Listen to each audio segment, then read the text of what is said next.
What if the only way to be truly seen was to disappear completely? What if the most powerful statement you could ever make wasn't a statement at all? Most of us men are terrified of silence. We rush to fill it with words, with explanations, with promises. When a woman pulls away, we lunge forward. We think our attention is a rope, and if we pull hard enough, she'll come back. But we are wrong. Your attention isn't a rope. It's noise, the static noise of need. And she isn't rejecting you. She is rejecting your noise. The man she left, the one who texted too much, who tried to logic his way through feelings, who sought validation, that man is predictable. And predictability is the enemy of attraction. Today, we are not learning a trick. We are beginning a journey, an awakening through 7 layers of consciousness to rediscover the man who has been buried underneath that noise. Because when you find that man, your silence is no longer empty. It has weight. It has gravity. And you will understand one truth. You cannot make her miss you with words. You make her miss you by becoming the man whose silence echoes louder than any scream. Our journey begins at Layer 1, the silent mirror. Layer 1, the silent mirror. When a man is rejected, he uses silence as a punishment. He pouts. He ghosts her with a quiet, angry resentment, hoping she'll notice his absence and feel bad. But this silence is still noise. It's the scream of a child who didn't get what he wanted. It's desperate. And she can feel it. The silence we are talking about is different. It is not a weapon, it is a mirror. Think about this. When you are constantly chasing, explaining, and begging for attention, you are holding up a distorted mirror to her. All she sees is your anxiety, your need. She can't see herself, and she certainly can't see you. When you truly stop, not as a tactic, but because you choose your own peace over the chaos of the chase, you take that distorted mirror away, and you replace it with a still, clear mirror. For the first time, with your noise no longer distracting her, she looks into that silence, and she sees only herself. She begins to wonder, why did I react that way? Why did I push him away? Why does his silence make me feel insecure? You see, your silence doesn't make her confront you. It makes her confront herself. I remember years ago, I was in this exact situation. I had tried to impress someone. I was the nice guy. I did everything right, but I could feel her pulling away. The harder I tried, the colder she became. Finally, not out of strategy, but because my own self-respect had run out, I just stopped. I stopped texting. I stopped finding excuses. I stopped being available. I retreated completely into my own world. A week went by in silence, then a second, and then a message came. Are you okay? I haven't heard from you. The mirror had worked. The absence of my noise made her notice her own. This is the first reflective question for you. Is your silence a punishment, or is it peace? Are you trying to manipulate a reaction, or are you truly reclaiming your energy? Your outer world is a reflection of your inner world. And that brings us to the second layer, the principle that governs it all. Layer 2, the law of energetic resonance. This is a core principle of our channel. You do not attract what you want. You attract who you are. The universe does not operate on begging. It operates on physics. It operates on resonance. Imagine you are a tuning fork. If your natural frequency, your core frequency, is neediness, insecurity, and fear of loss, that is the sound you are broadcasting to the universe. Now, you are trying to attract a woman who is vibrating at a frequency of confidence, wholeness, and peace. You can stand next to her and scream your needy frequency as loud as you want. You can buy her gifts. You can go to the gym 6 days a week. You can make $1 million, but you are still broadcasting the wrong note. The two frequencies cannot resonate, and this is the hard truth that set me free. Her rejection is not a personal judgment. It is a law of physics. She is not rejecting you. She cannot resonate with your frequency. Most men, when faced with this, what do? They try to play their needy note louder. They think more effort will change the outcome. The wise man does not do this. The wise man stops trying to make someone else's tuning fork vibrate. He silently retunes his own. He retreats into the silent mirror, layer 1, and begins the work. He stops asking, "How do I get her to like me?" and starts asking, "Who am I without her approval?" This reminds me of my relationship with my father. He was a practical man, and he wanted me to have a safe career. I spent years trying to resonate with his world. I tried to be who he wanted, and I was miserable. My frequency was wrong. The day I stopped trying to please him and started pursuing my own truth, my entire world changed. The right people, the right opportunities, they began to appear, as if pulled by an invisible magnet. They appeared because I was finally broadcasting my true frequency. Her leaving is a gift. It is the clearest feedback from the universe saying, "Your frequency is off. Retune." Here is the second reflective question. If you had to be brutally honest, what frequency is your inner world broadcasting right now? Is it a symphony of purpose and confidence, or is it the static hum of anxiety and need? When you realize your frequency, you have to ask, where did that note even come from? And that answer, my friend, will take us deeper, into the heart of the wound, and to the third layer of consciousness. Layer 3, the chasm and the Father's echo. When you sit in the silence, listening to your own tuning fork, you realize that needy frequency isn't just a note, it's a hole.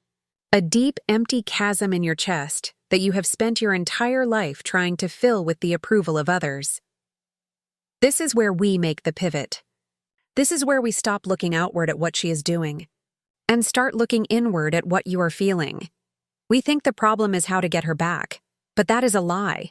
The real problem is, why do you need her back so badly that you are willing to sacrifice your own peace? The answer takes us to that chasm. Inside every adult man is an inner child, a little boy who is still waiting. In modern psychology, this is called the childhood wound, and for many men, it is the father wound. I remember when I was a boy, about 8 years old, I brought home a drawing I made. I was so proud of it. I gave it to my father, who was reading the newspaper. He glanced at it. "That's fine," he said, and went back to his paper. That was it. That's fine. That 8-year-old boy didn't cry, but he carved a vow into his heart. One day I will do something so great, he will have to look at me. He will have to say he's proud. And so, that boy grew up. He tried to make a lot of money. He tried to get titles. He tried to get the most beautiful woman. Every achievement, every conquest, was an unconscious attempt to go back to that 8-year-old moment, to hold up the drawing and scream, "Dad! How about now? Is it good enough now?" But we are trying to impress a ghost, and here is the devastating truth. The woman you are chasing, she can feel that chasm inside you. She can feel that you are not really seeing her. You are looking through her, searching for the approval of that ghost in your past. You are unconsciously asking her to be the father you never had. You want her to say, "You are amazing. I am proud of you. You are enough." That is a burden no woman can carry. It is not her role. How can anyone love a man who isn't even in the room? Her leaving is painful, but it is also sacred. She is not rejecting you. She is revealing you. She is refusing to play a role that isn't hers, forcing you to look into your own chasm. Here is the third, and most important, reflective question. When you feel that desperate need for her validation, stop. Ask, is this the adult man who wants her, or is it the inner child who needs approval? When you dare to look at this thirst, an immense pain rises, and your first instinct is to build a wall so you never have to feel that pain again. Layer 4, the gatekeeper's armor. When the boy with the father wound gets hurt, by that disappointment, by that rejection, he doesn't disappear. He runs into an inner castle, and he locks the door. He is too terrified to ever come out again, and to protect that castle, he creates a guard. I call him the gatekeeper. The gatekeeper is your ego. It is the armor you wear every day. It is the personality you perform for the world. Your gatekeeper might be the funny guy who uses humor so no one can get too close to the pain. He might be the rebel who says, I don't need anyone, so he can never be abandoned. He might be the perfectionist who believes if I do everything perfectly, I can never be criticized. Or he might be the cold guy who uses silence as a weapon, layer 1, to push people away before they can hurt the boy inside. The gatekeeper has one single job: to make sure the inner boy never feels the pain of rejection again. And here is the problem. The gatekeeper is the one trying to date. He is the one sending the clever texts. He is the one performing confidence. But it's a costume. It's not real. And women with their intuition can feel it. They can talk to the armor, but they can't connect with it. They feel the wall. They feel he is hiding something. They cannot trust a man in armor. Most self-help advice tells you, destroy your ego. Kill the gatekeeper. This is a terrible mistake. The gatekeeper is not your enemy. He is your most devoted protector. He has stood guard for decades in the rain, in the snow, to keep that inner boy safe. Trying to kill him is just another act of civil war against yourself. The spiritual journey is not to kill the gatekeeper. It is to befriend him. Imagine yourself, the adult, the man listening to this, walking toward your inner castle. The gatekeeper stands there in full armor, sword drawn. Stop, don't come any closer. You'll get us hurt. Today you stop. You look him in the eyes through the visor, and you put your hand on his shoulder. And you say, I know you're tired. You have been on guard for so long. You have done an extraordinary job. Thank you, but I'm here now. I, the adult, am here. I can handle this. You can rest. In that moment, the gatekeeper will lower his sword. The castle door will open. This is healing. This is self-compassion. This is you becoming the father you always craved. When the gatekeeper rests, the performance ends. Your frequency, layer 2, changes permanently. You no longer broadcast thirst. You broadcast wholeness. Here is the fourth reflective question. What is your armor made of? Is it perfectionism? Is it coldness? Tonight, before you sleep, instead of fighting him, can you just say thank you? Because when the gatekeeper steps back and the inner child feels safe, the adult man steps forward. And this man is no longer obsessed with being approved of. He becomes obsessed with something else, something bigger. Layer 5, the inner citadel. When the gatekeeper was on guard, layer 4, he built a wall, a defensive wall built from fear and arrogance. It was rigid. It was brittle. It was designed to keep people out. But the adult man, the man who has healed, he doesn't build walls. He builds a citadel. This is a core Stoic concept. A wall is built from fear. A citadel is built from purpose. What's the difference? A wall is designed to react to attacks. It's always on the defensive. The gatekeeper stands on it, nervously looking out. Is she texting? What does she think of me? Is someone trying to hurt me? His entire existence depends on what happens outside. An inner citadel is completely different. It is designed to protect something precious inside. Inside the citadel is your work, your mission, your peace, your art, your true self. The adult man isn't standing on the wall looking out. He is inside the citadel, in his library, in his workshop, busy with his life's great work. When the storm comes, she texts. She doesn't text. Someone criticizes you. Someone praises you. He hears the wind howl outside the walls. But it does not distract him. He doesn't run out the gate to fight the wind. He doesn't bolt the door in fear. He simply continues his work. This is the new silence. This is not the silent mirror, layer 1, used as a tactic. This is the silence of a man who is busy. He is not ignoring you. He is simply focused on something more important. I remember once, I was deep in flow, writing a project I believed in with all my heart. And a text came through. It was from someone in my past, someone my gatekeeper had been desperate for approval from. My inner child jumped. Validation. She's here. But this time the adult was in charge. I looked at the text. I smiled. And I gently said thank you. But not right now. I didn't answer. Not out of anger. Not as a tactic. But because the work I was doing was more important. My peace, my mission. was more valuable than a temporary hit of validation. I had retreated to my inner citadel. Here is the fifth reflective question. What is inside your citadel? What are you protecting? If the answer is nothing, then don't be surprised when you are constantly pulled out of the gates to fight every passing breeze. An empty citadel is a prison. You must fill it. You must find your work. Because when you start that great work inside your citadel, a light will be ignited. It will lead us to the sixth layer of consciousness.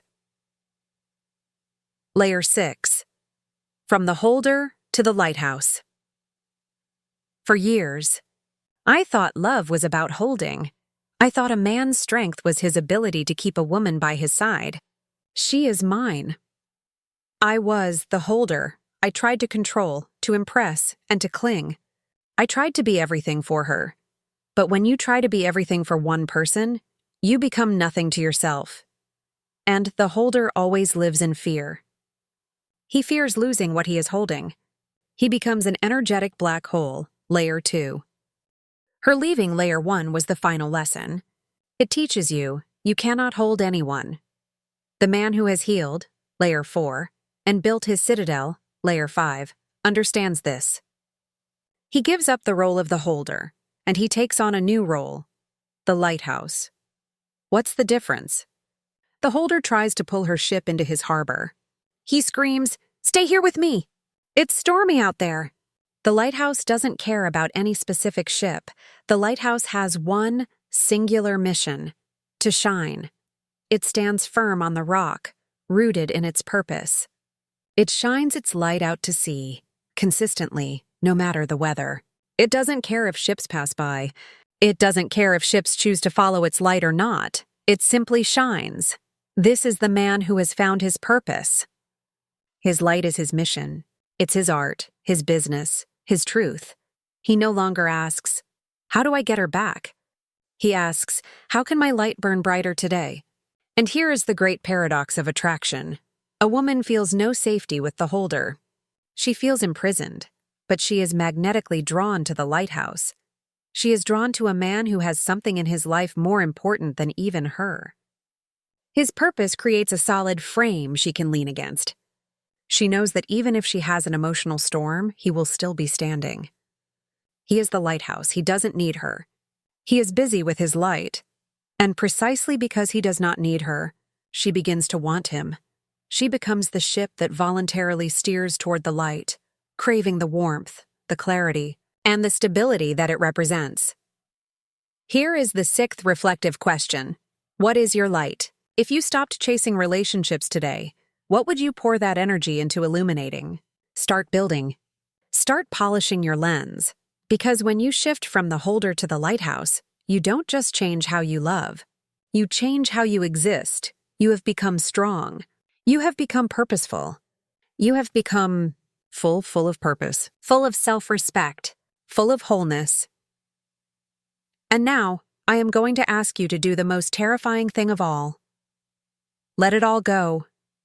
This is the final layer of consciousness. And it is a paradox. Layer 7, the empty sky. The lighthouse, as powerful as it is still doing something. It is still trying. It's trying to shine. It still has an agenda, and people unconsciously can feel that agenda. They see your light, but they also see your effort.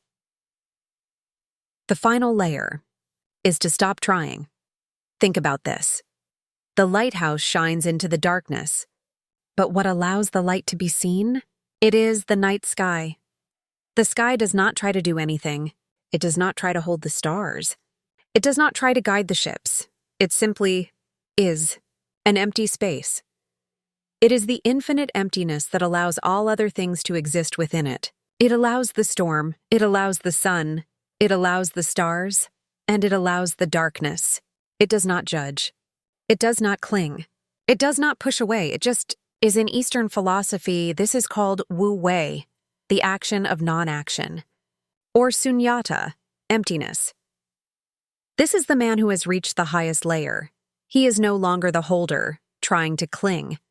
He is no longer the lighthouse, trying to impress. He has become the sky. He has healed the inner child, befriended the gatekeeper, to the point where he no longer needs anything from the outside. He is empty of need, empty of fear, empty of an agenda to prove who he is, and this is the deepest secret of the universe. That emptiness is the ultimate attraction. When you talk to a person like this, you feel it. They are completely present. They are not trying to think of what to say next. They are not trying to date you or sell you something. They are simply there, with you. Their emptiness creates a space of absolute safety. And in that space, you feel permission to be your complete self. No judgment, no pressure, and that feeling is the most addictive thing in the world. Now, think of her. When the holder makes contact, she feels suffocated. When the lighthouse makes contact, she feels impressed, but maybe a little overwhelmed. But when the sky makes contact, she feels free. She can bring her storm to him. She can bring her fears. She can be herself. And he, the sky, does not try to fix her. He is not rattled by her storm. He simply holds the space for her. This is the man no one can leave. Because leaving him is leaving the truest version of herself. Her leaving in layer 1 was a gift, because it forced you on this entire journey. It forced you to let go of every effort, every attachment, until nothing was left. Except the empty, peaceful, all-powerful truth of who you are. Here is the final reflective question. How full is your mind? Full of plans, fears, and agendas to be loved? What would happen if you dared to let it all go? What if you trusted that who you are, in your raw, empty, authentic state, is already more than enough? Conclusion. The invitation to return today, we have walked a 7-layer journey from the silent mirror, where we stopped making noise, to the law of resonance, where we found our frequency, to the chasm, where we found the root of our neediness, to the gatekeeper, where we learned to heal ourselves with compassion, to the inner citadel, where we built a life of purpose, to the lighthouse, where we stopped holding and started shining, and finally to the empty sky, where we became the space for everything. This journey was never about her. It was never about how to get her back. It was always about you. It was about clearing away all the debris, the false beliefs, the masks, until only you remained. The man who has walked this journey no longer plays the game of attraction. He has become attraction itself, and here is the final practice to begin your journey. The practice, the return to sky exercise, 5 minutes, tonight. Or tomorrow morning, find 5 minutes of silence, sit down, close your eyes, become aware of the clouds passing. Through your mind, a cloud of thought about work. I have to do this. A cloud of emotion about her. I miss her. Cloud of fear, what if, observe them. But do not try to push them away. Do not try to cling to them. Now ask yourself, who is it that is watching these clouds? Breathe in, and as you breathe out, feel yourself expand. Past the clouds. You are not the clouds. You are the sky. For one final minute, just be the sky. Vast, peaceful, empty, and completely safe. Allowing every cloud, thought, emotion, to come and go freely. They cannot hurt the sky. Do this every day. This is how you train the muscle of Wu Wei. This is how you become the space. The journey of transformation is not a video. It is a daily choice. The question is not whether she will come back. The question is, even if she never does, will you dare to continue being the sky? Because the man who has found peace in his own emptiness will never be in need of anything. The work begins now.